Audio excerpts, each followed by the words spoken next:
Hi అండి. Welcome back to Mahibhavi creations. నేను మీ రమ్య. అందరు ఎలా ఉన్నారు? బాగున్నారా? నేను కూడా చాలా బాగున్నానండి. మీరందరూ కూడా బాగుండాలని మనస్ఫూర్తిగా అయితే కోరుకుంటున్నాను. ఫస్ట్ టైం నా ఛానల్ చూస్తున్నట్టయితే ప్లీజ్ సబ్స్క్రైబ్ చేసుకోండి. ఈ వీడియో కనుక మీకు నచ్చితే ఒక చిన్న లైక్ అయితే ఇవ్వండి. ఇదైతే నిన్నటి మార్నింగ్ నా రొటీన్ అయితే మీతో అయితే షేర్ చేస్తున్నాను. ఇప్పుడు టైం వచ్చేసరికి అయితే 5 అవుతుంది. సో పిల్లలకైతే లంచ్ బ్రేక్ఫాస్ట్ అయితే ప్రిపేర్ చేయాలి. సో ఇక్కడ మనం పెందరాడు లెగిస్తేనే కదా వాళ్ళకి హడావుడి లేకుండా మనం ఫ్రీగా అయితే వాళ్ళని అయితే పంపించగలుగుతాం. మా పిల్లలకి వచ్చేసరికి 8 కల్లా వ్యాన్ అయితే వచ్చేసిద్ది. సో అప్పుడు మనం వాళ్ళతో పాటు లేచి పనులన్నీ హడావుడి చేసుకున్నామంటే వాళ్ళకంటే కొంచెం ముందు లేచి మన పనులను మనం కంప్లీట్ చేసామంటే వాళ్ళు ఒక ముద్ద ప్రశాంతంగా అయితే తింటారు. మన ఛానల్లో నా వీడియోస్ పెట్టక చాలా రోజులు అవుతుంది. సో ఎందుకంటే ఇంకా పిల్లలకి హెల్త్ ఇష్యూస్ ఉన్నప్పుడు కుదరదు. ఇంకా మనకంటే బాగలేకపోయినా ఏదోటి మనం వీలు చూసుకొని పెట్టుకోగలుగుతాం. చిన్నపిల్లలు ఇంట్లో ఉన్నప్పుడు వాళ్ళకి హెల్త్ బాగాలేనప్పుడు మనం వీడియోస్ పెట్టాలంటే అస్సలకి ఇంకా కంబైన్డ్ ఫ్యామిలీస్తో అయితే అస్సలు కుదరదు. సో ఇప్పుడు మేము కంబైన్డ్ కాబట్టి నాకైతే వీడియోస్ పెట్టను, ఇంకా పోస్ట్ చేయను కుదరట్లేదు. ఎందుకంటే నైట్ చిన్న పాపకి బాగా ఫీవర్ వచ్చేది. ఇప్పుడు తగ్గిందిలేండి. బాగా నైట్ ఫీవర్ వచ్చి వామిటింగ్ చేసుకొని చాలా ఇబ్బంది పడింది. దాదాపు వారం రోజులు అయితే తనకి ఫీవర్ అయితే అలాగే ఉంది. ఇంకా తర్వాత ఇంజక్షన్లు అవి చేయించేసరికి నార్మల్ అయ్యి ఇప్పుడు స్కూల్కి అయితే వెళ్తుంది. అంతే కదండి, పిల్లలకి ఇంట్లో హెల్త్ బాగాలేనప్పుడు అసలు మన కాళ్ళు చేతులు అయితే ఆడవు. సో నేను అలాంటప్పుడు ఫోను వీడియోస్ తీద్దాం యూట్యూబ్లో అలాంటి ఆలోచనలు అయితే ఉండదు. ముందు పిల్లల్ని అయితే చూసుకోవాలి.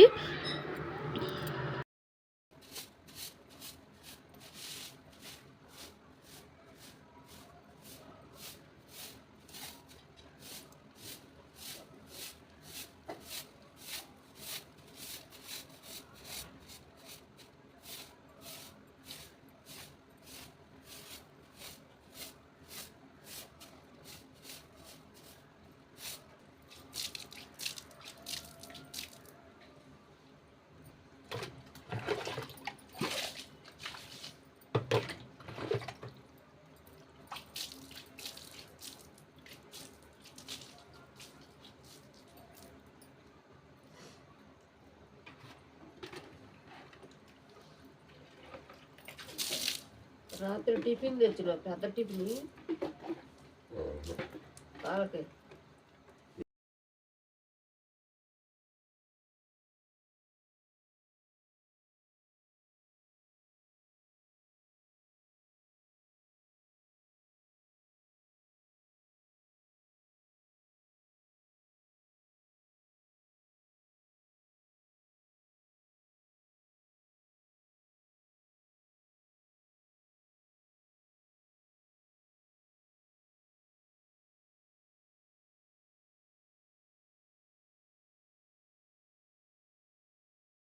చూసారుగా బయట ఎంత చీకటిగా ఉందో. అందుకనే నేను ఇంట్లో పనులు కూరగాయలు కట్ చేసే అవి చూసుకొని బియ్యం కడిగి పెట్టుకొని అయితే బయటకైతే వెళ్తాను. అప్పుడు ఎవరో ఒకరు లేచి ఉంటారులే అని. మరి మాకు వీధి లైట్లు కూడా లేవండి, అందుకని కొంచెం చీకటిగానే ఉంటుంది. సో ఇంకా బయట ఊడ్చి నీళ్ళు జల్లి ముగ్గు పెట్టేసి వచ్చి ఇక్కడ టీ అయితే వెచ్చిపెట్టుకొని అందులోకి ఇందాక టమాటాలను పొడిమిరకాయల పచ్చడి అయితే పొయ్యి మీద వేసా, అది మగ్గుతూ ఉంది. నేను బయటకు వెళ్ళేటప్పుడే బెండకాయలని శుభ్రంగా కడిగి ఆరబెట్టుకొని ముక్కలైతే కట్ చేసి అయితే ఫ్యాన్ కింద అయితే ఆరబెట్టానండి. మీకు ఒక టిప్ అయితే నేను షేర్ చేస్తాను, అందరికీ తెలిసే ఉంటుంది. సో తెలియని వాళ్ళు ఎవరైనా తెలుసుకుంటాను. మనకి బెండకాయలు ఫ్రై చేసేటప్పుడు కొంచెం జిగురు అనేది తగులుతూ ఉంటుంది, కొంచెం మనకి జిగురు వస్తూ ఉంటుంది. సో అలా రాకుండా ఉండాలంటే బెండకాయలను కడిగినప్పుడు క్లాత్తో శుభ్రంగా తుడిచి కాసేపు ముక్కలు కట్ చేసి ఎండలో ఆరబెట్టడం కానీ లేదా ఫ్యాన్ కింద ఒక 5 నిమిషాలు అలా పెట్టామంటే మనం కర్రీ చేసేటప్పుడు మాత్రం ఆ జిగురు అనేది లేకుండా అయితే ఉంటుంది. సో ఇప్పుడు 2 పొయ్యిల మీద రెండు అనేది ఇంకా అవుతూ ఉంటాయి. ఇప్పుడు టైం వచ్చేసరికి అయితే 6 అవుతుంది. ఈలోపు ఊరికి ఎందుకు ఉండాలిలే, ఇంకా వేగుతున్న సేపు ఫ్రై అవుతున్న ఇంకా దాని దగ్గర పొయ్యి దగ్గర ఎందుకులే అనేసి ఇక్కడైతే నేనైతే బట్టలు అయితే వాష్ అయితే చేస్తున్నాను. ఇంకా పిల్లలు ఇంకా పిల్లలు ఎంత లేపినా ఇంక వాళ్ళకి పొద్దున్నే తినాలంటే ఫుడ్ తినాలన్నా వాళ్ళకి కూడా కొంచెం ఇబ్బందే కాబట్టి తినరు మా పిల్లలు. ఇబ్బందే. కానీ తప్పదు. మళ్ళీ స్కూల్లో ఏం తింటారో ఏందనేది తెలీదాయా చెప్పరు మనకి. తిన్నామా లేదా అని గూడా తెలీదు. ఇంక మరి ఏం తింటారు ఇంటికాడన్నా వాళ్ళకి కొంచెం మనం పెట్టుకోవాలి కాబట్టి అందుకే నేనైతే పెందరాలు లేచి కొంచెం వాళ్ళకి లేట్‌గా పెట్టినా ఇబ్బందుండదు. అదే మనం లేట్‌గా లేచి వాళ్ళని తిను తిను అంటే ఏం తింటారండి. సో, పండుమిరగాయలైతే ఇక్కడ ప్రాసెస్ వచ్చేసరికి టమాటా పండుమిరకాయల పచ్చడి. టమాటాలను పండుమిరకాయలు తీసుకొని వేయించుకొని అందులోనే కొద్దిగా చింతపండు వేసుకోవాలి. సో, ఇప్పుడు ఒక మిక్సీ జార్ తీసుకొని 4 వెల్లుల్లి రెబ్బలు, ఒక టేబుల్ స్పూన్ జీలకర్ర, రుచికి సరిపడినంత సాల్ట్ వేసుకొని ముందు పండుమిరకాయలను వేసుకొనైతే ఒక ఒక ఒక పల్సయితే ఇచ్చుకోవాలండి. టమాటాలు వేయకూడదు.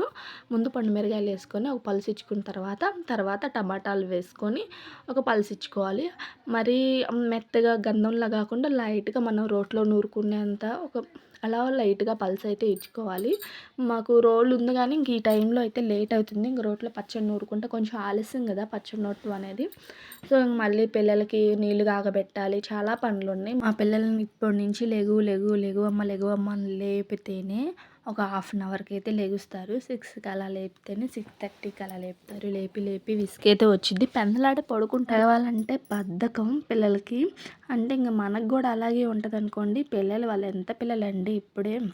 సో, అందుకే నేను గూడా కొంచెం లేమ్మా అని చిన్నగా అయితే నా పనులైతే వంట అదంతా పూర్తయిన తర్వాత పిల్లలనైతే లేపుతానండి. అప్పుడు వాళ్ళు బ్రష్ చేసి టిఫిన్ చేసైతే బయలుదేరుతారు. సో, అందుకని ఎప్పుడైనా ఎవ్రీ హౌస్ వైఫు అంటే ప్రతి ఒక్క హౌస్ వైఫ్ ఇలాగే ఆలోచిస్తది. మనం చేసేది వాళ్ళ కోసమే. మనం ఇంత చేసినా వాళ్ళు ఒక ముద్ద తిన్నారనుకో, ఆ హ్యాపీనెస్ ఆ సంతోషమే వేరు.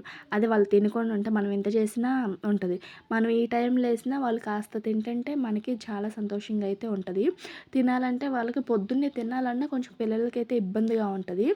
సో, ఇంకా వాళ్ళు కొంచెం పెద్దోళ్ళైతే మనకి ఇంత ఇబ్బంది ఉండదు. మరి మా పిల్లలు చిన్న పిల్లలు కాబట్టి కొంచెం వాళ్ళకి తినటం అలవాటు కావాలి. ఇక్కడి నుంచే మనం ఇంకా మనం పెడతాం మనం పెడతానే ఉన్నామనుకో వాళ్ళు అలవాటు చేసుకోరు. వాళ్ళకి ఇచ్చేసామనుకో వాళ్ళు స్వతంత్రంగా తినటం అలవాటు చేసుకున్నారనుకో ఇంక వాళ్ళకి మనకి వాళ్ళ నుంచి భయం. ఇప్పుడు దాకా నేనే పెట్టడం వల్ల ఇప్పుడు నాకు భయమవుతుంది. ఫస్ట్ నుంచి నేను వాళ్ళ చేతులకే ఇవ్వాల్సింది తింటారని. కానీ వాళ్ళు ఎలా తింటారో ఏందో అని దగ్గర కూర్చోబెట్టుకొని పిల్లలిద్దరికీ నేనే పెట్టేదాన్ని. నేను చేసిన తప్పదే. మీలో ఎవరు అలా చేయకండి. పిల్లలకైతే ఇచ్చేయండి. ఫుడ్ ఇచ్చేస్తే వాళ్ళు తింటారు. కింద పడ్డా కొంచెం తిన్నా వాళ్ళ చేతులతో వాళ్ళు తిన్నారనుకో అలవాటు పడిపోతారు వాళ్ళు తినటం. అప్పుడు ఇంక వాళ్ళు అలవాటు పడిపోతారు. నేను ఇంక అలా అలవాటు చేయకనే ఇప్పుడు మా పిల్లల్ని తిను అని చిన్న పిల్ల అంత ఇబ్బంది ఉండదు కానీ మా పెద్ద పిల్ల మాత్రం అన్నం చీకిద్దండి. అన్నం చీకి అసలకి తినదు. గంటలు చీకి ఉలగరించుకుంటది. మాకు పొద్దున్నే ఫుడ్ పెట్టాలంటే ఇదొక టాస్క్ పిల్లలకి. ఏదోకటి పెట్టాలని అస్సలకి తినరు. ఇంకేం చేత్తాం అరిచిన ఉపయోగం ఏముంది? వాళ్ళు తినరు. ఇంక పొద్దున్నే తినరు. ఏమైనా పెడదామంటే స్నాక్స్ పెట్టినా స్నాక్స్ డబ్బాలు అలాగే వస్తాయి. మీరు మాత్రం నాలా చేయమాకండి. పిల్లలకైతే ఫుడ్ చేతికైతే ఇచ్చేయండి.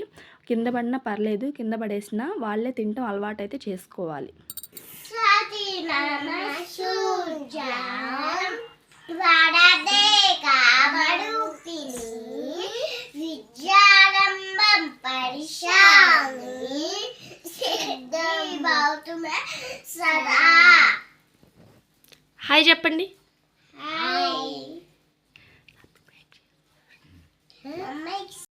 ఇదండి నా మార్నింగ్ రొటీన్. ఎవరికైనా నచ్చితే ప్లీజ్ ఒక చిన్న లైక్ అయితే వేయండి. నా ఛానల్ని అయితే సపోర్ట్ చేయండి. ఇంక ఇది మనం ఒక అడుగు పెందరాలు లేకటం వల్ల పనులన్నీ కంప్లీట్ అవుతాయి. అంతేనండి ఈ వీడియో కనుక మీకు నచ్చితే ఒక చిన్న లైక్ అయితే వేయండి.